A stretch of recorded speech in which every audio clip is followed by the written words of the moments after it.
गं गणपते नमः. ओम नमो नारायणाय.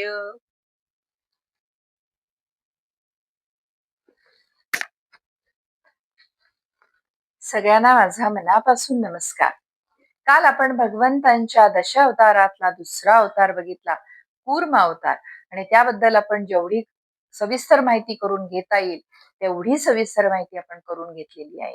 त्यानंतर आपण पुढच्या भागाकडे वळणार आहोत. भगवंतांचा तिसरा अवतार, दशावतारातला तिसरा अवतार श्री वराह अवतार. हा अवतार भगवंतांनी जो घेतला तो फक्त राक्षसाचा वध करण्यासाठी म्हणून घेतलेला नव्हता, तर हा अवतार भगवंतांनी संपूर्ण सृष्टीचे संतुलन पुन्हा प्रस्थापित करण्यासाठी म्हणून घेतलेला होता. श्रीमद भगवद्गीतेमध्ये भगवान श्रीकृष्ण आपल्या सगळ्यांना सांगतात, यदा यदा ही धर्मस्य ग्लानिर्भवती भारत. म्हणजे ज्या वेळेला धर्माला ग्लानी येते, अधर्म वाढतो किंवा सृष्टीवर संकट येते, त्यावेळेला भगवान अवतार धारण करतात. वराह अवतार हे त्याचेच एक तेजस्वी उदाहरण आहे. या अवताराचे वर्णन मुख्यतः श्रीमद भागवत महापुराणाच्या तृतीय स्कंधामध्ये, तसेच विष्णू पुराण, ब्रह्मपुराण आणि इतर अनेक पुराणांमध्ये याचे खूप सुंदर वर्णन केलेले आहे. वराह अवताराची पार्श्वभूमी समजून घ्यायची तर आपल्याला थोडस परत मागे जावं लागणार आहे. जय आणि विजय यांच्या कथेकडे थोडस आपल्याला थोडक्यात ही कथा मी सांगणार आहे, कारण आतापर्यंत ही कथा अशीही सगळ्यांना माहीत होती आणि आपण दोन तीन वेळेला आपण या कथेचा भाग बघितला असल्यामुळे ही कथा पूर्णपणे सगळ्यांना माहिती आहे. वैकुंठामध्ये जय आणि विजय भगवान विष्णूंच्या द्वारावर द्वारपाल म्हणून उभे होते. भगवान विष्णूंच्या दर्शनासाठी सनकादिक ऋषी वैकुंठ धामामध्ये आले आणि जय विजयांना ती 4-5 वर्षाची मुले, मी आपल्याला मागेच सांगितले होते की सनकादिक ऋषी अगदी 4-5 वर्षाच्या मुलांसारखे तेजस्वी बालक कायम दिसायचे. त्यामुळे जय आणि विजयांना वाटले की एवढी लहान मुले वैकुंठामध्ये काय करत आहेत, म्हणून त्यांनी सनकादिक ऋषींना विचारले की आपले काय काम आहे. त्यावेळेला सनकादिक ऋषींना थोडेसे आश्चर्य वाटले, कारण वैकुंठामध्ये कुठेही अडकाठी नसायची किंवा जाण्या येण्यासाठी कुणाला प्रश्नाला उत्तरे द्यावी लागायची नाही. तरीही सनकादिक ऋषींनी सांगितले की आम्हाला भगवंतांचे दर्शन करायचे आहे. पण जय आणि विजयाच्या मनामध्ये क्षणिक अहंकार निर्माण झाला आणि त्या अहंकाराने जय विजयांनी त्यांना अडवले आणि परवानगी घेतली आहे का असे विचारले. आणि हे ऐकल्यानंतर मात्र सनकादिक ऋषींच्या मनामध्ये क्रोध निर्माण झाला आणि त्यांनी त्या दोघांना शाप दिला. त्यांनी त्यांना हे सांगितले की तुम्ही वैकुंठामध्ये भगवंतांच्या जवळ राहत असून तुमच्या मनामध्ये अहंकार कसा काय निर्माण झाला. वैकुंठामध्ये अहंकाराला स्थान नाही. आणि त्यांनी त्यांना शाप दिला की तुम्हाला मृत्यू लोकामध्ये जन्म घ्यावा लागेल. हा शाप ऐकल्यानंतर जय विजयांना आपल्या चुकीची कल्पना आली. त्यांनी त्यांना प्रणाम करून माफी मागितली. पण त्यावेळेला त्यांनी सांगितले की आता आम्ही तुम्हाला शाप दिलेला आहे आणि तुम्हाला मृत्यू लोकामध्ये जन्म घ्यावा लागणार आहे. त्याच क्षणी तिथे भगवंत प्रगट झाले. भगवंतांनी स्वतः सनकादिक ऋषींची क्षमा मागितली आणि त्यांनी जय विजयांच्या समोर एक अट ठेवली की 7 जन्म भगवंतांचे भक्त म्हणून मृत्यू लोकामध्ये जन्म घ्या किंवा 3 लोक भगवंतांचे बलाढ्य शत्रू म्हणून जन्म घ्या. जय विजयांना भगवंतांपासून जास्त काळ दूर राहायचे नव्हते, त्याच्यामुळे त्यांनी भगवंतांचे बलाढ्य शत्रू म्हणून 3 जन्म मृत्यू लोकामध्ये जन्म घेण्याचे मान्य केले. ही आहे कथा या मागची. पहिला त्यावेळेला जन्म झाला जय विजयांचा, तो झाला हिरण्याक्ष आणि कश्यपू या रूपाने. महर्षी कश्यप आणि दिती यांच्या पोटी या दोघांनी जन्म घेतला. पहिला जन्म होता त्यांचा मृत्यू लोकातला. ते जय विजय असल्यामुळे तेजस्वी, दोघही तेजस्वी होते आणि बलाढ्य होते. पुढे त्यांनी कठोर तपश्चर्या करून ब्रह्मदेवांच्याकडून अनेक वर प्राप्त केले आणि प्रचंड सामर्थ्य त्यामुळे त्यांना प्राप्त झाले. त्यामुळे हिरण्याक्षाच्या मनामध्ये, हिरण्यकश्यपूच्या तुलनेत हिरण्याक्षाच्या मनामध्ये प्रचंड अहंकार निर्माण झाला. त्याने देव, दानव, यक्ष, गंधर्व सगळ्यांना पराभूत केले आणि संपूर्ण विश्वामध्ये स्वतःसारखा त्याच्यासारखा पराक्रमी कोणी नाही अशी त्याची समजूत झाली आणि त्याच्या मनामध्ये तशाच दृष्टीने अहंकार वाढत गेला. योग्य प्रतिस्पर्धी मिळत नसल्यामुळे तो संपूर्ण ब्रह्मांडामध्ये युद्धासाठी भटकायला लागला. ही होती त्याची अहंकाराची पहिली पायरी. आता ही जी आपल्याला मी कथा सांगितलेली आहे ही वराह अवताराच्या पूर्वीची कथा आहे. कारण वराह अवतार हिरण्याक्षाचा वध करण्यासाठी भगवंतानी घेतलेला होता. आता आपल्याला बघायचे आहे की हिरण्याक्षाने काय केले ज्यामुळे भगवंतांना वराह अवतार घ्यावा लागला.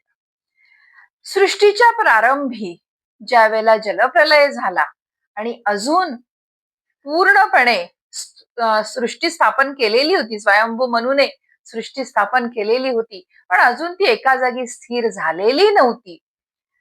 अशा वेळेला तिला योग्य स्थानावर स्थिर करण्याची प्रक्रिया सुरू होती. त्याच काळात आपल्या सामर्थ्याने, आपल्या गर्वाने हिरण्याक्षाने त्या पृथ्वीला समुद्राच्या बुडाशी नेऊन ठेवून दिले. काही पुराणामध्ये असे सांगितले जाते की तिला चटईसारखे गोल गोल गुंडाळून त्यांनी समुद्राच्या तळाशी नेऊन लपवून ठेवले आणि काही पुराणामध्ये सांगितले जाते की हातावर उचलून समुद्र तळाशी रसा तळाला नेऊन त्यांनी लपवून ठेवले. वर्णन जरी प्रत्येक पुराणामध्ये वेगवेगळं असलं तरी त्याचा संदेश एकच आहे, पृथ्वी तिच्या स्थानावरून हटवली गेली. आता पृथ्वी तिच्या स्थानावरून हटवली गेल्यामुळे संपूर्ण सृष्टीचा क्रम विस्कळीत झाला. पर्वत, नद्या, समुद्र, वनस्पती, प्राणी आणि भविष्यात निर्माण होणारी, अजून निर्माण झालेली नव्हती, पहिला अवतार आपल्या डोळ्यासमोर आणा. नवबंधन पर्वताजवळ तिथे ठेवलेली होती. अजून हे सगळं हळूहळू सगळं सुरू झालेलं होतं. अजून जीवसृष्टी पूर्णपणे निर्माण झालेली नव्हती. अजून जीवसृष्टी निर्माण होणार होती. त्या सगळ्यांच्या अस्तित्वावर मोठे संकट निर्माण झालेले होते आणि ही सगळी भयावह परिस्थिती पाहून ब्रह्मदेव चिंतेत पडले. कारण ते आधीच विचार करत होते की पृथ्वीला मला स्थिर करायचं आहे एका जागेवर, आणि हा विचार त्यांच्या डोक्यात चालू होता आणि पृथ्वी जागेवरून हल्ली गेली. कारण पृथ्वी अजून जिकडे तिकडे पाणी असल्यामुळे ती डळमळीत होत होती, स्थिरता तिला अजून आलेली नव्हती. आणि त्याच वेळेला हिरण्याक्षाने पृथ्वीला तिच्या जागेवरून हलवलेले होते. त्यामुळे ब्रह्मदेव आता परत चिंतेत पडले की आता कसे करायचे, पृथ्वीला समुद्राच्या रसातळातून बाहेर कोण आणणार, तिला कसे आणणार आणि मला तिला परत त्या जागेवर स्थिर करायचे आहे. त्यामुळे देव, ऋषी, स्वयंभू मनू यांनी भगवान विष्णूंची आर्त प्रार्थना केली आणि त्यांच्या प्रार्थनेवर प्रसन्न होऊन सृष्टीच्या रक्षणासाठी भगवंतानी वराह अवतार घ्यायचे ठरवले. ब्रह्मलोकामध्ये ब्रह्मदेव या चिंतेमध्ये बसलेले होते. सगळे समोर ब्रह्मदेवांच्या समोर सगळे उभे होते, कारण सगळ्यांनी प्रार्थना तर भगवान विष्णूंची केली होती, पण कोणालाच माहित नव्हते की भगवंत कोणत्या रूपामध्ये येणार आहे. त्यामुळे सगळेजण ब्रह्मदेवाच्या समोर उभे होते. ब्रह्मदेव देखील सृष्टीची चिंता करत होते आणि त्याच क्षणी एक दिव्य लीला भगवंतांची सुरू झाली. ब्रह्मदेवाच्या उजव्या नागपुडीतून अंगठ्या एवढे वराहाचे पिल्लू बाहेर आले. सगळेजण त्या छोट्याशा पिल्लाकडे आश्चर्यचकित होऊन बघायला लागले आणि एका क्षणामध्ये त्याचा आकार वाढायला सुरुवात झाली. सुरुवातीला वासरा एवढा, त्याच्यानंतर हत्ती एवढा, नंतर पर्वता एवढा आणि अखेरीस त्या वराहाच्या पिल्लाने विराट रूप धारण करून क्षणामध्ये सगळे आकाश व्यापून टाकले. ज्या वेळेला त्यांनी विशाल रूप धारण केले त्या वराहाच्या पिल्लाने, त्यावेळेला त्याच्यातून दिव्य तेज प्रगट होत होते. त्या वराहाचे डोळे सूर्यासारखे तेजस्वी होते, तर त्यांचे दात जे होते, सुळे जे होते, धारदार सुळे, ते चंद्रकोरी सारखे दिसत होते आणि चमकत होते. त्यांच्या तेजानी श्री वराहाच्या तेजाने सगळे ब्रह्मांड उजळून निघाले आणि त्यावेळेला ब्रह्मदेवांना आणि समस्त देवतांना समजले की हे साधे वराह नसून स्वतः भगवान महाविष्णू आहेत. अशा या आपल्या भगवंतांनी घेतलेल्या वराह रूपाला आपण मनोमन नमस्कार करूया. देवताने ते भगवंतांचे तिसरा अवतार वराह अवतार बघून वेदस्तुती वेद मंत्राने त्यांची स्तुती केली. भगवंताने ती स्तुती प्रसन्नपणे ऐकली आणि एक प्रचंड गर्जना केली. त्या दिव्य गर्जने 14 भुवने गरजून निघाली. त्या गर्जनेमध्ये गर्जना ऐकून देवतांच्या मनामधली भीती आणि ब्रह्मदेवांच्या मनातली चिंता दूर झाली. त्यांना लक्षात आले की आता सृष्टीचे रक्षण होणार. श्री वराहांच्या या विराट रूपामुळे सगळे आनंदित होते. सगळे वारंवार भगवंतांच्या त्या वराह रूपाची स्तुती करत होते आणि ती सगळी स्तुती ऐकून भगवंतांनी क्षणाचाही विलंब केला नाही आणि आपल्या विराट रूपाने विराट समुद्रामध्ये उडी मारली. त्यांच्या वेगाने ज्या वेगाने भगवान वराह समुद्रामध्ये भगवंतांनी जी समुद्रामध्ये उडी मारलेली होती त्या वेगाने समुद्र सगळा खवळून निघाला. प्रचंड लाटा समुद्राच्या उसळल्या आणि पर्वता एवढ्या त्या लाटा उंच झाल्या आणि उसळायला सुरुवात झाल्या. कारण भगवंतांचे विशाल रूप आणि त्यांचं जे सामर्थ्य होते त्या सामर्थ्याची आपण कल्पना पण करू शकत नाही. असे दिव्य सामर्थ्य होते. प्रत्यक्ष भगवंत होते ते. आणि भगवंतांनी जलाचा भेद करत रसतळाच्या दिशेने झेप घेतली. पूर्णपणे वरून ब्रह्मांडातून त्यांनी जी झेप घातली त्या झेप त्यांची रसतळाकडे निघालेली होती. रसतळामध्ये तर पूर्ण समुद्राच्या तळाशी पूर्ण अंधार असतो. आपल्याला कधी आपण एवढं समुद्राच्या तळाशी कधी जाण्याचे आपल्याला कधीच काम पडत नाही. पण समुद्राच्या तळाशी पूर्णपणे अंधार असतो. पण भगवंतांचे जे दिव्य त्यांच्या स्वरूपातून जे दिव्य तेज बाहेर पडत होते त्या तेजामुळे भगवंत जिथे जिथे चाललेले होते त्याच्या आजूबाजूचा सगळा परिसर उजळून निघालेला होता. काही वेळ शोध घेतल्यानंतर भगवंतांना समोर पृथ्वी दिसली. हिरण्याक्षाने तिला जलाच्या गर्भामध्ये रसतळाला नेऊन ठेवलेले होते. भगवंतांनी अत्यंत प्रेमाने खूप छान वर्णन आहे याचे वराह पुराणामध्ये अतिशय सुंदर वर्णन केलेले आहे. एक वडील आपल्या मुलीला ज्या प्रेमाने हळुवारपणे लहान मुलीला ज्या हळुवारपणे किंवा प्रेमाने उचलून घेतात तसे भगवंतांनी त्या प्रेमाने पृथ्वीला अगदी अलगद आपल्या सुळावर उचलून घेतले. तेजस्वी सुळावर उचलून घेतले आणि सावधपणे म्हणजे अगदी जपून जसे एक वडील आपल्या लहान मुलीला अगदी प्रेमाने सावधपणे जपून कुठून घेऊन जात असतात तोच भाव भगवंतांच्या मनामध्ये त्या क्षणी होता. सुळावर भगवंतांनी आपल्या तेजस्वी सुळावर पृथ्वीला उचलले. अतिशय प्रेमाने हळुवारपणे आणि सावधपणाने पृथ्वीला त्यांनी बाहेर आणले. अलगदपणे बाहेर आणले आणि तिला जमिनीवर स्थिर केले. आणि म्हणूनच भगवंतांना त्यानंतर नाव पडले धराधर किंवा धरणीधर. आणि म्हणूनच त्यानंतर या दोन नावांनी भगवंत ओळखायला लागले. भगवान पृथ्वीला घेऊन रसतळातून वर यायला लागले ही गोष्ट हिरण्याक्षाला समजली आणि तो संतापाने तो तिकडे जवळपासच होता तर त्याला ते समजले की कोणीतरी रसतळातून पृथ्वीला बाहेर काढत आहे. तो संतापून तिकडे आला, धावून आला. अहंकाराने उन्मंत झालेल्या हिरण्याक्षाने भगवंतांना म्हटले की अरे वराहा ती पृथ्वी माझी आहे, तिला तू कुठे घेऊन जात आहेस? तू जर खरा वीर असशील तर आधी माझ्याशी युद्ध कर आणि मग पृथ्वीला तू माझ्या तावडीतून सोडव. पण त्या क्षणी भगवंतांनी त्याच्या आव्हानाकडे दुर्लक्ष केले. कारण त्यांचे प्रथम कर्तव्य होते की पृथ्वीचे रक्षण करणे. त्यांनी पृथ्वीला सुरक्षितपणे समुद्राच्या तळातून बाहेर काढून तिच्या स्थानावर स्थिर केले, स्थापन केले. आणि त्यामुळे स्थापन केल्यामुळे भगवंतांनी तिला एका जागी ठेवल्यानंतर तिचं जे हलणं होतं ते हलणं त्या क्षणी पूर्णपणे संपलं. ती स्थिर झाली. ज्यासाठी ब्रह्मदेव विचार करत होते ते कार्य भगवंतांनी केलेले होते. म्हणूनच मागच्या वेळेला मी समुद्र मंथनाच्याही वेळेला आपल्याला तेच सांगितले होते की प्रत्येक जण म्हणतो मी हे केलं, मी हे केलं, तर तुम्ही करत नसता किंवा आपण करत नसतो, हे काम भगवंत करत असतात.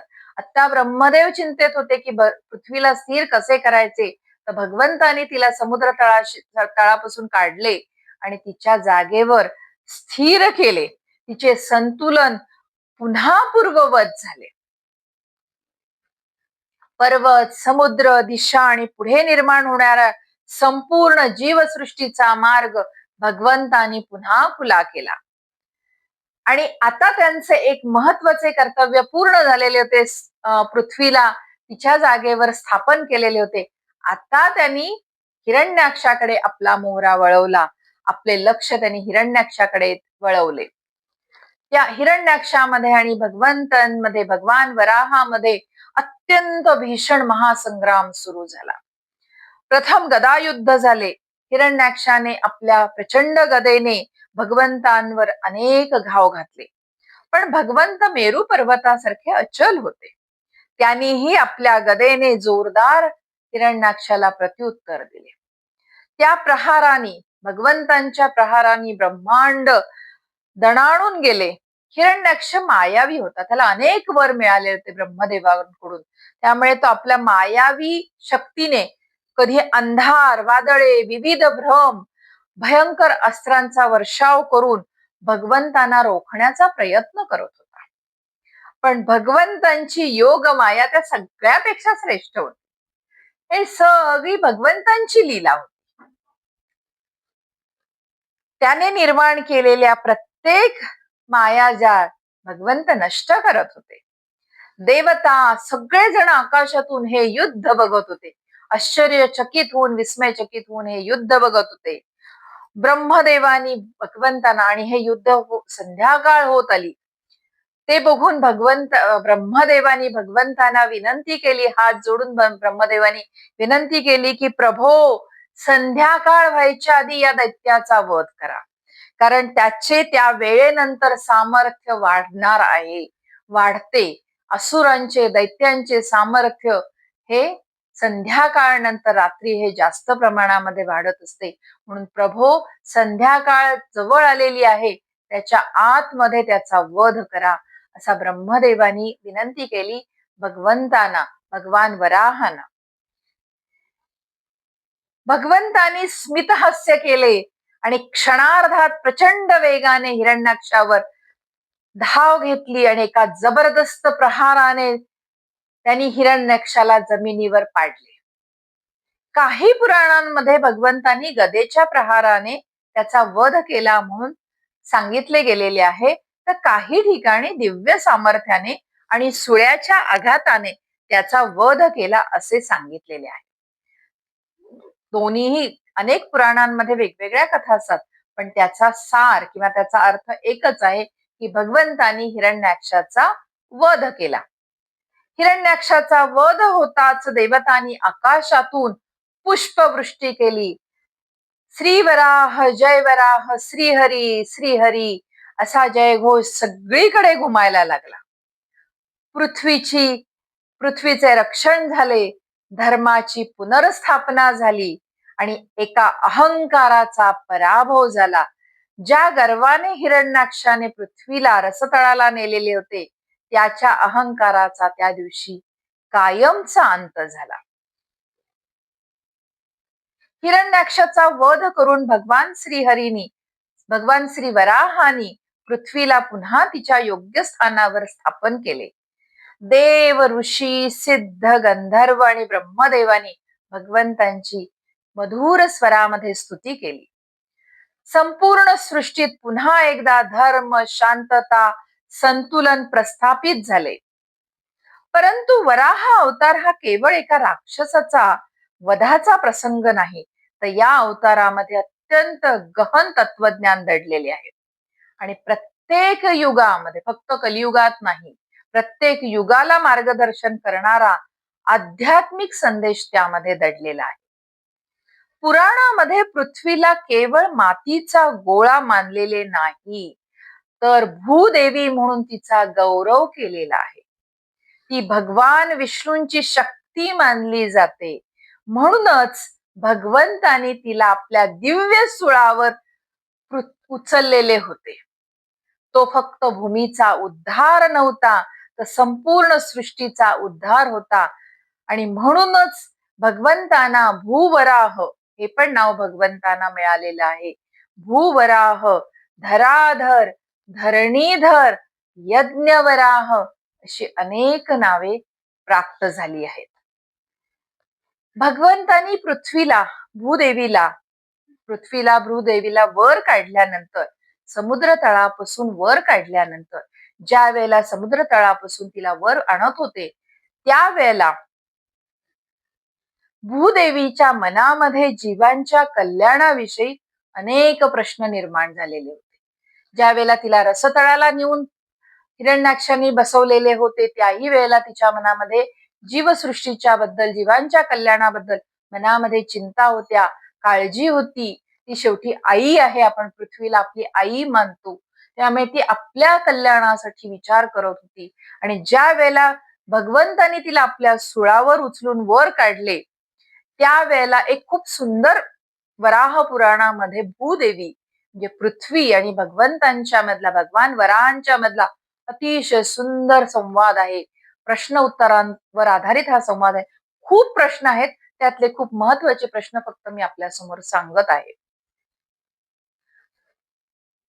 वराह पुराणामध्ये भूदेवी आणि भगवान वराह यांच्यामध्ये धर्म, भक्ती, मोक्ष, कलियुग आणि जीवांच्या उद्धारासंबंधी विस्तृत संवाद आहे. त्या उपदेशांचा आपण थोडासा भाग आता आपण इथे बघणार आहोत. भूदेवीने काही प्रश्न विचारले, त्यातले अत्यंत महत्वाचे म्हणजे मला जे वाटले हे खूप महत्वाचे आहेत आपल्यासाठी, कलियुगातल्या मानवांसाठी जे महत्वाचे आहेत ते प्रश्न मी आपल्या समोर आता आज सांगणार आहे. भूदेवीनी प्रश्न विचारला भगवान वराहांना, हे प्रभो, आपण माझा उद्धार केलात, पण संसार रूपी सागरात अडकलेल्या असंख्य जीवांचा म्हणजे कलियुगामध्ये आपल्या जीवांचा, आपल्यासारख्या जीवांचा उद्धार कसा होणार आहे? एक आई, आपण नेहमी बघतो की आई आधी आपल्या मुलांची काळजी करत असते, स्वतःपेक्षा तिला आपली मुले जास्त प्रिय असतात. हेच आपल्याला भूदेवीनी पण सांगितलेलं आहे. भूदेवीने आधी आपला विचार केला आणि त्या दृष्टीने भगवंतांना प्रश्न विचारले आणि त्याच्यावर उत्तर आपल्याला तिने दिले, भगवंतांनी दिलेली आहेत. भगवंत वराहाने त्यावर उत्तर दिलेले आहे, जो माझा आश्रय घेतो, माझे नामस्मरण करतो, भक्तिभावाने जो माझ्याकडे येतो, त्याला संसार सागरातून मी पार करतो. भूदेवीने दुसरा प्रश्न विचारलेला आहे, कलियुगामध्ये मनुष्याची बुद्धी चंचल होणार आहे, धर्म कमी होणार आहे प्रभो, अशा वेळेला जीवानी कोणता मार्ग धरावा? किती आधी आपल्यासाठी म्हणून विचार करून हे सगळं पुराणाने आपल्या समोर आणून ठेवलेलं आहे. आणि हे सत्य आहे, ही कुठेही ही कल्पना शक्ती नाही किंवा कल्पनेने विचारलेले प्रश्न नाहीत. हे हजारो वर्षापूर्वी आपल्यासाठी म्हणून करून ठेवलेले पुराणाने प्रश्न आणि उत्तरांची एक माळ आहे, पण म्हणायला दिव्य माळ आहे. यातले फक्त आपण मोती वेचून घेऊन आपले जीवन आपल्याला सार्थक करायचे आहेत. भूदेवीनी प्रश्न विचारला, कलियुगामध्ये मनुष्याची बुद्धी चंचल होईल भगवंत, धर्म कमी होईल, अशा वेळी जीवानी कोणता मार्ग धरावा? भगवंतानी हसून उत्तर दिले, सत्संग, भगवन नाम, धर्मग्रंथाचे श्रवण आणि सदाचार हेच कलियुगातील जीवांचे रक्षण करणार आहे. आणि सध्या आपण याच्यापासून दूर जातोय. जो कोणी या मार्गावर वळतो त्याला नावे ठेवली जातात, पण कलियुगामध्ये याचाच आधार आपल्याला महत्वाचा आहे. भूदेवीनी तिसरा प्रश्न विचारला. अनेक प्रश्न आहेत, मी थोडेच प्रश्न फक्त आपल्याला सांगते. भगवंत आपल्याला सर्वात प्रिय भक्त कोण आहे? आपल्याला कोण प्रिय होणार आहे? भगवंतानी उत्तर दिले, जो अहंकार रहित असेल, निष्कपट असेल, सर्व प्राणी मात्रांमध्ये जो परमात्म्याचे दर्शन करेल, तोच मला अत्यंत प्रिय होणार आहे. किती साधं भगवंतानी सांगितलेलं आहे. भगवंतांना प्रिय व्हायचं असेल तर आपण काय करायचं? खूप साधं उत्तर दिलेलं आहे. पण ते आपल्याला जमत नाही. निष्कपट मन आपलं आता राहिलेलं नाहीये. कलियुगामधल्या मानवांचं मन राहिलेलं नाहीये. अहंकार तर अजूनच आपला कमी होत नाही. तो दिवसेंदिवस आपला वाढतोय. आणि प्रत्येकामध्ये परमात्म्याचं दर्शन, मुळात परमात्म्यावरच विश्वास राहिलेला नाहीये लोकांचा. त्याला अंधश्रद्धा किंवा अनेक शब्द आहेत. आता ते शब्द आपण घ्यायचे म्हटलं तर ते परत आपल्याला तो वादाचा मुद्दा होईल. पण परमात्म्यावरचा विश्वास कमी होत चाललेला आहे. आणि भगवंत हेच सांगतात, प्रत्येक प्राणी मात्रामध्ये तुम्ही माझे दर्शन करा, तर तुम्ही मला अत्यंत प्रिय व्हाल. भूदेवीनी परत एक प्रश्न विचारला. संसारात राहूनही मनुष्य आपल्या जवळ कसा राहू शकेल? भगवंतानी परत हसून उत्तर दिले, कर्तव्य सोडू नका. मी पण आपल्याला प्रत्येक अध्यायामध्ये हेच सांगतेय की वैराग्य घ्यायचं म्हणजे काय सगळं सोडून जंगलामध्ये जाऊन राहायचं असं नाही. वानप्रस्थाश्रम, संसारात राहून कर्तव्य पार पाडून देखील वानप्रस्थाश्रम तुम्हाला स्वीकारता येतो. कर्तव्य सोडू नका, पण कर्तेपणाचा अभिमान सोडा. मी हे करतो, माझ्यामुळे आहे. घरामध्ये बऱ्याच वेळेला घरातली काही ज्येष्ठ मंडळी हातामधली सत्ता जाऊ देत नाही. अजूनही त्यांना असे वाटत असते की प्रत्येक गोष्ट, म्हणजे आता वयाची 70 गाठलेली असते, 75 गाठलेली असते, तरीही त्यांना वाटत असते की उठल्यापासून झोपेपर्यंत मला विचारल्याशिवाय घरातली एकही गोष्ट होऊ नये. करतेपणा, मी आहे, मी हे सगळं करतो म्हणून हे सगळं आहे, किंवा करते म्हणजे फक्त मी पुरुषांनाच नाही म्हणत, स्त्रियांच्या बाबतीमध्ये पण होतं. स्त्रिया आणि पुरुष, मी करतो किंवा मी करते म्हणून हे सगळं घर चालतंय किंवा माझ्यामुळे हे सगळं आहे, हा जो कर्तेपणाचा गर्व किंवा अभिमान आहे तो सोडा. भगवंत हेच सांगतात, हाताने कर्म करा. रोजची दिनकर्म तुम्ही चालू ठेवा, हाताने कामं करा, पण मनाने माझे स्मरण करा. म्हणजे भगवंतांनी खूप सोपा उपाय आपल्याला कलियुगामध्ये सांगितलेला आहे. या सगळ्या मी अगदी थोडेसेच प्रश्न घेतले, जास्त नाही घेतले मी प्रश्न, कारण मग आपल्याला भरपूर एक तासाभराचा एपिसोड करावा लागला असं. इतके सुंदर प्रश्न भूदेवीनी श्री वराहांना विचारलेले आहेत. या सगळ्या संवादाचा सार एकच आहे. ज्या भगवंतानी रसातळातून पृथ्वीचा उद्धार केला, तेच भगवंत आजही आपल्या जीवनातील अज्ञान, दुःख, मोह याचा पण उद्धार करून आपल्याला मोक्षाकडे नेऊ शकतात. म्हणून वराह अवतार हा केवळ पृथ्वीच्या रक्षणासाठी घेतलेला अवतार नाहीये, तर तो प्रत्येक जीवाला दिलेले अभय वचन आहे की तू माझा आश्रय घे, मी तुला कधीच सोडणार नाही. आपण जर भगवंतांच्या चरणाचा आश्रय घेतला तर प्रत्येक संकटातून आपण बाहेर पडू. थोडासा त्रास होणार, कारण तेवढं तर होणार, कारण तेवढं पुण्य आपल्या गाठी नाहीये की बिना त्रासाचा आपण त्याच्यातून बाहेर पडू. थोडासा त्रास आपल्याला होणार, पण आपण त्याच्यातून बाहेर पडणार ही खात्री आपण बाळगू शकतो. पण भगवंतांचा आश्रय घेतला तर. यज्ञवराह, आता मी आपल्याला सांगितलं की भगवंतांचं यज्ञवराह हे पण एक नाव आहे. यज्ञवराह या नावामागे पण एक सुंदर अर्थ दडलेला आहे. वेदांमध्ये यज्ञ म्हणजे केवळ यज्ञ, अग्नीमध्ये आहुती देणे हे नाही. बऱ्याच लोकांना असं वाटतं की जो यज्ञ चालू असतो, जो अग्नी असतो, त्याच्यामध्ये जी आहुती दिली जाते ते म्हणजे यज्ञ. तर स्वतःचे जीवन, त्याचा आपल्यासाठी अर्थ आहे हा, स्वतःचे जीवन लोककल्याणासाठी अर्पण करणे म्हणजे यज्ञ आहे. भगवंतानी स्वतःच्या सुखाचा किंवा विश्रांतीचा, भगवंतांना किती रूप घ्यावी लागली, किती कष्ट घ्यावे लागले आपल्यासाठी म्हणून, पण भगवंतानी या सगळ्याचा, स्वतःच्या सुखाचा, स्वतःच्या विश्रांतीचा विचार न करता संपूर्ण सृष्टीच्या रक्षणासाठी अवतार धारण केलेले आहेत. म्हणूनच वराह रूप, वराह स्वरूप हे यज्ञ स्वरूप मानले जाते.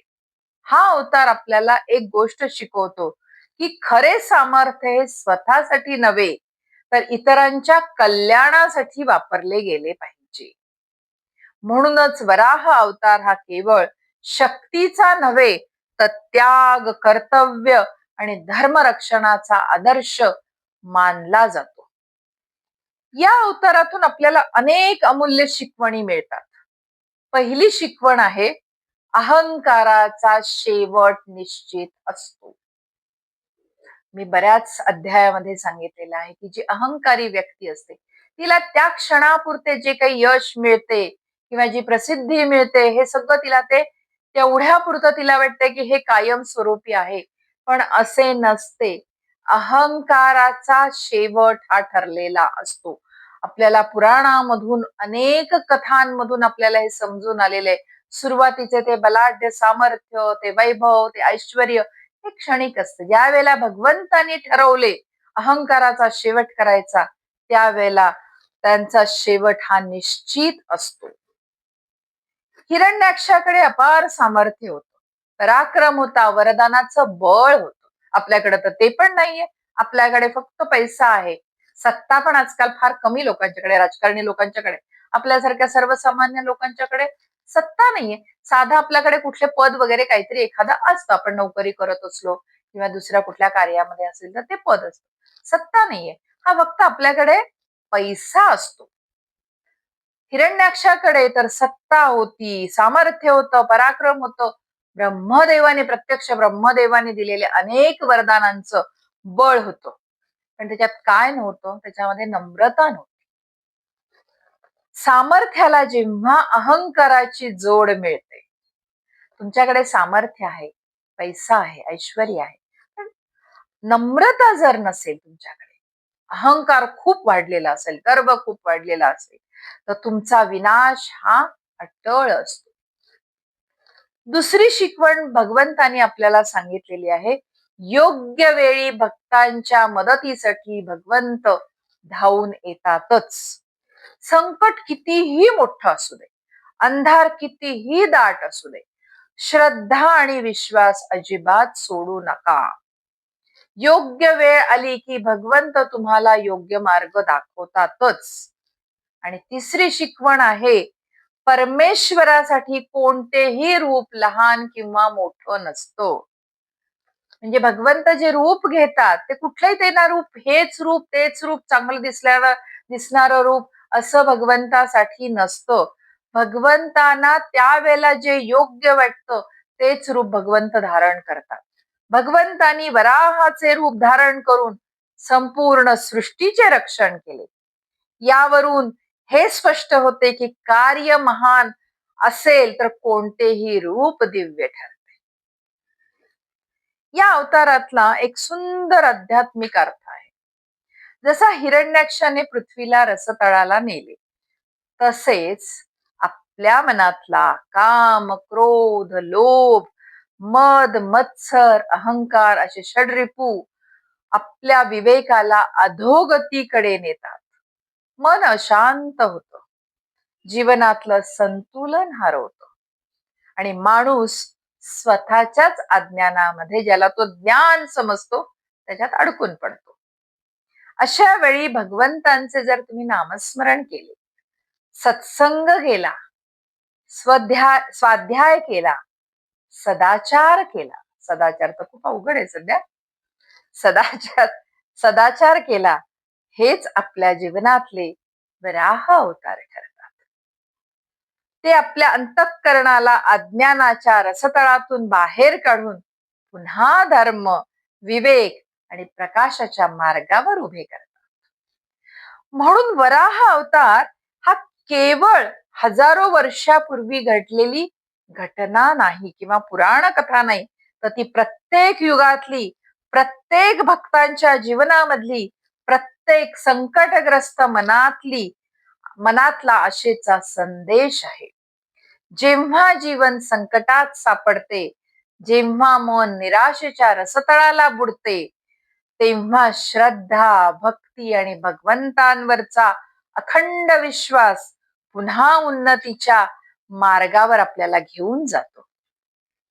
आणि हाच वराह अवताराचा चिरंतन, कालातीत आणि प्रत्येक युगाला प्रेरणा देणारा दिव्य संदेश आहे. फक्त हा संदेश आपण सगळ्यांनी अगदी मनापासून समजून घेतला पाहिजे. आणि मी हाच उद्देशाने हे दशावतार थोडेसे वेगळ्या पद्धतीने बनवले आहेत. हिरण्याक्षाचा वध होताच संपूर्ण ब्रह्मांडामध्ये आनंदाची लहर पसरलेली होती. देव, ऋषी, सिद्ध, चारण, गंधर्व, अप्सरांनी आकाशातून अखंड पुष्पवृष्टी केली होती भगवान वराहांवर. ब्रह्मदेवानी भगवान श्री वराहांना साष्टांग प्रणाम करून त्यांची अत्यंत भावपूर्ण स्तुती केलेली आहे. त्यांनी प्रार्थना केलेली आहे, हे जगन्नाथा, आपण पृथ्वीचा उद्धार करून संपूर्ण सृष्टीचे रक्षण केलेले आहे. आपल्या कृपेने पुन्हा धर्म, यज्ञ, वेद आणि सृष्टीचा सनातन क्रम पूर्ववत सुरू झालेला आहे. श्रीमद भागवत महापुराणात भगवान श्री वराहांना यज्ञ स्वरूप, वेद स्वरूप आणि विश्वाचे पालन करता म्हणून गौरवण्यात आलेले आहे. त्यांच्या प्रत्येक कृतीमध्ये संपूर्ण सृष्टीचे कल्याण दडलेले आहे. म्हणून भगवानांचे हे वराह रूप केवळ पराक्रमाचे नव्हे, तर धर्म संस्थापनेचे आणि विश्व कल्याणाचे सर्वोच्च प्रतीक मानले गेले आहे. भगवान श्री वराहाने हिरण्याक्षाचा वध केला तेव्हा त्याला फक्त मृत्यू नाही मिळाला, तर त्याला मोक्ष मिळाला पहिल्या शापात, पहिल्या अवतारात. त्याला मृत्यू लोकामध्ये पहिल्यांदा जन्म घ्यावा लागलेला होता. जय विजयाना त्यातल्या एका ह्याचा जयचा मोक्ष मिळालेला होता त्याला. पहिला त्याचा जो जन्म होता त्यातून तो मुक्त झालेला होता. अजून त्याला 2 जन्म घ्यायचे होते. म्हणून भगवंतांचा प्रत्येक अवतार हा काही फक्त दुष्टांचा नाश करण्यासाठी नसतो, तर योग्य वेळी जीवाचे कल्याण आणि उद्धार करण्यासाठी म्हणून पण असतो. या प्रसंगातून आपल्याला एक सुंदर जीवन मूल्य मिळतं. खूप छान अर्थ आहे याचा. जीवनात चुकीच्या माणसाचा द्वेष करण्यापेक्षा चुकीच्या प्रवृत्तीचा नाश करणे अत्यंत महत्वाचे आहे. अहंकार, लोभ, क्रोध, अन्याय आणि अधर्म यांच्याशी संघर्ष केलाच पाहिजे. कारण व्यक्ती बदलू शकते, पण वाईट प्रवृत्तीचा नाश झाल्याशिवाय समाजामध्ये खरे कल्याण निर्माण होत नाही. पण हे थोडस अवघड आहे. हा आहे खूप सुंदर संदेश आहे आपल्यासाठी, पण हा आपल्याला करायचा म्हणल्यानंतर थोडस अवघड जातं. कारण एकट्याने प्रयत्न करत आपण ज्यावेळेला करायला लागतो ना, त्यावेळेला आपल्याला प्रतिस्पर्धी खूप असतात. त्यामुळे हे कार्य करत असताना अनेक वेळेला आपल्या मनामध्ये निराशा उत्पन्न होते. कारण आपण त्या चुकीच्या व्यक्तीचा दोष करण्याऐवजी त्याच्यातल्या चुकीच्या प्रवृत्तीचा नाश करण्याचा प्रयत्न करत होतो. पण त्यावेळेला आपल्याला साथ फार कमी लोकांची मिळते. म्हणून थोडस हे अवघड जातं, पण भगवंतांच्यावर विश्वास ठेवून आपण हे करू शकतो. भगवंतांच्या प्रत्येक अवतारातून हाच धर्माचा आणि करुणेचा संदेश आपल्याला मिळतो.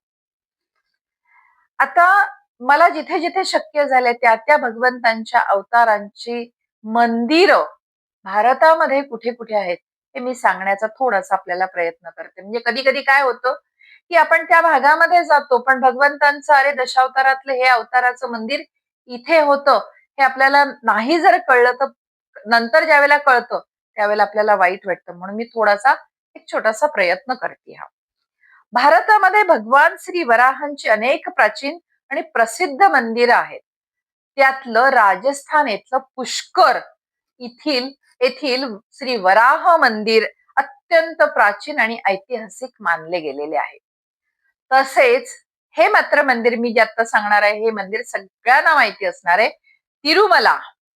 तिरुपती तिरुमला येथील आंध्र प्रदेश येथील श्री भूवराह स्वामी हे मंदिर व्यंकटेश्वर मंदिरापूर्वी हे तिथे मंदिर आहे, तिरुमलाला मंदिर आहे. हे सगळ्यांनी आतापर्यंत बहुतेक जेवढे श्रोते आहेत त्या सगळ्यांनी इथे दर्शन घेतलेले आहे. तर त्याची तिथे असे म्हटले जाते, पुराणामध्ये असे सांगितले जाते की तिरुपती बालाजीचे श्री व्यंकटेश्वरांचे दर्शन घेण्याच्या आधी वराह स्वामींचे दर्शन घेणे अत्यंत महत्वाचे आहे. त्यांचे दर्शन घेतल्यानंतरच भगवान व्यंकटेश्वरांचे दर्शन घ्यावे लागते. या संपूर्ण तिरुमला टेकड्यांना, त्या जेवढ्या सगळ्या सात सात पर्वत जे आहेत, ज्या सप्त पर्वतांवर भगवान व्यंकटेशांचं स्थान आहे, त्या सातीही पर्वतांना भूवराह स्वामींची जागा किंवा वराह क्षेत्र म्हणून ओळखले जाते. कलियुगाच्या सुरुवातीला भगवान विष्णूंनी भगवान व्यंकटेश्वर बालाजींचे ज्या वेळेला रूप घेतले किंवा अवतार घेतला, त्यावेळेला ते भूर लोकावर आलेले होते. तेव्हा त्यांच्याकडे राहण्यासाठी जागा नव्हती. आता बऱ्याच जणांना ही कथा माहीत असेल. प्रत्येकाने ही कथा ज्या वेळेला पुराणामध्ये म्हणा किंवा जी पोथी असते, तिरुपती बालाजीची पोथी असते, व्यंकटेश महात्म्य जे असतं, यामध्ये ही कथा सविस्तरपणे सांगितलेली आहे. त्यामुळे मी आता ही कथा आपल्याला नाही सांगणार आहे. फक्त मी बाकीच्या गोष्टी आपल्याला सांगतेय, की ज्या वेळेला भगवंतानी व्यंकटेश्वर बालाजीचे रूप घेतले, अवतार घेतला, त्यावेळेला त्यांना भूलोकावर राहण्यासाठी जागा नव्हती. पौराणिक कथानुसार ब्रह्मपुराणामध्ये भगवान व्यंकटेश्वरांनी वराह स्वामींना राहण्यासाठी जागा देण्याची विनंती केलेली होती आणि वराह स्वामींनी त्यांची विनंती मान्य करून तिरुमलाची जागा व्यंकटेश्वरांना राहण्यासाठी दिलेली आहे.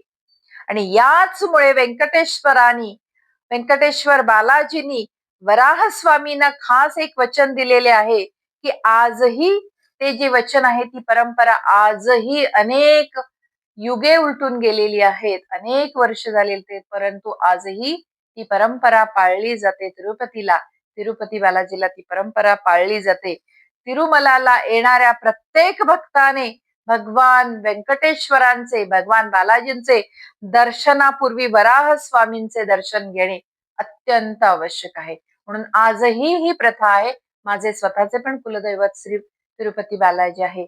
आम्ही देखील आधी वराह स्वामीचे दर्शन घेतो आणि नंतर तिरुपतीचे दर्शन घेतो, कारण त्याशिवाय ती यात्रा पूर्ण होत नाही असे मानले जाते. या मंदिरामध्ये दररोज पहिली घंटा, ज्या वेळेला सुरुवात पूजेची होती, त्यावेळेला पहिली घंटा, पहिली पूजा, पहिला नैवेद्य भगवान वराहांना दाखवला जातो, वराह स्वामींना दाखवला जातो आणि त्यानंतर व्यंकटेश्वरांना दाखवला जातो. याशिवाय श्री मुष्णम, तामिळनाडू येथील श्री भूवराह स्वामी मंदिर हे भगवान विष्णूंच्या स्वयंव्यक्त क्षेत्रापैकी एक मानले गेलेले आहे आणि वैष्णव संप्रदायात त्याला विशेष महत्व आहे. या मंदिरामध्ये आजही हजारो भक्त भगवान श्री वराहांच्या दर्शनासाठी आणि आशीर्वादासाठी येतात. माझ्या माहितीप्रमाणे मी जेवढा शोध घेतला, एक तर तिरुपती बालाजीचं मला स्वतःला माहित होतं, की 2 मंदिरं मी शोधून काढली, की भारतामध्ये मला तरी 3च मंदिरं फक्त माहिती आहेत. मी स्वतः पुष्करला जाऊन आले, पण त्यावेळेला मला हे मंदिर माहित नव्हतं, त्यामुळे मी तिथे हे दर्शन घेतलेले नाहीये. आणि हे श्री मुष्णम तामिळनाडू मधलं मंदिर पण मला माहित नाहीये. अशी ही 3 पूर्ण भारतामध्ये भगवान वराहांची 3 मंदिरे आहेत. भगवान श्री वराहांची जयंती भाद्रपद शुक्ल तृतीया या दिवशी श्रद्धेने साजरी केली जाते. या दिवशी भगवान श्री वराहांची विशेष पूजा, अभिषेक, विष्णू सहस्रनाम पठण, श्रीमद भागवताचे वाचन आणि दानधर्म यांना विशेष महत्व दिले जाते. भगवंतांच्या दश अवतारामध्ये प्रत्येक अवताराच्या मंदिरामध्ये किंवा प्रत्येक अवताराचे ज्यावेळेला आपण ध्यान करू, त्यावेळेला विष्णू सहस्रनाम आणि श्रीमद भागवत वाचन केले जाते आणि करावे असे पुराणामध्ये सांगितलेले आहे. कारण हे सगळे अवतार भगवान विष्णूंचे आहे, म्हणून विष्णू सहस्रनाम हे प्रत्येक भगवंतांच्या दश अवताराच्या मंदिरामध्ये त्याचे वाचन किंवा पठण केले जाते. अनेक वैष्णव मंदिरांमध्ये श्री वराह जयंतीच्या दिवशी भगवान वराह अवतारांची कथा अत्यंत श्रद्धेने सांगितली जाते आणि ती ऐकली जाते. असा हा भगवंतांचा वराह अवतार आपण बघितला, सविस्तरपणे बघितला. याच्या मागचा अर्थ पण आपण समजून घ्यायचा प्रयत्न केला. भूदेवी आणि श्री वराह यांच्यामधला अत्यंत सुंदर संवाद आपण ऐकला, त्यातून बोध पण घेतला आहे. अशा प्रकारे आजचा हा भगवंतांचा तिसरा अवतार आपण इथेच संपवत आहोत. श्री वराह भगवान की जय. बाकी सगळे श्रीकृष्णार्पणमस्तु.